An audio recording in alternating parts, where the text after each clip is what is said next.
जय श्रीराम मित्रांनो, मी सुनाना गागरे पाटील. सुंदर माझं गाव श्री क्षेत्र तांबेरे येथून.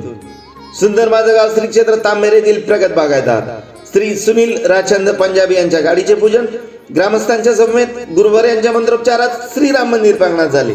मित्रांनो, काही दिवसापूर्वी मी म्हटलं होतं की माझ्या शेतकरी राजाला सुगीचे दिवस असेच राहिले तर याच ठिकाणी होणार BMW, Rolls Royce, Mercedes Benz यासारख्या कंपन्यांच्या गाड्यांचे पूजन. कधी येणार माहित नाही, कुणाची येणार माहित नाही, येणार नक्की येणार. ये तो ट्रेलर है मेरे दोस्तों, पिक्चर अभी भी बाकी है. त्यासाठी पाहत राहा YouTube चॅनल सुंदर माझं गाव श्री क्षेत्र तांबेरे. असं गाव लोकसहभागाचं दुसरं नाव, जिथे राहतात घराचं घर पण माणसाचं माणूसपण आणि गावाचं गाव पण टिकवणारी माणसं. व्हिडिओ आवडल्यास नक्कीच लाईक, सबस्क्राईब आणि शेअर करायला विसरू नका मित्रांनो. आणि इंस्टाग्राम वरती फॉलो करा तुमच्याच सुनानाला. धन्यवाद.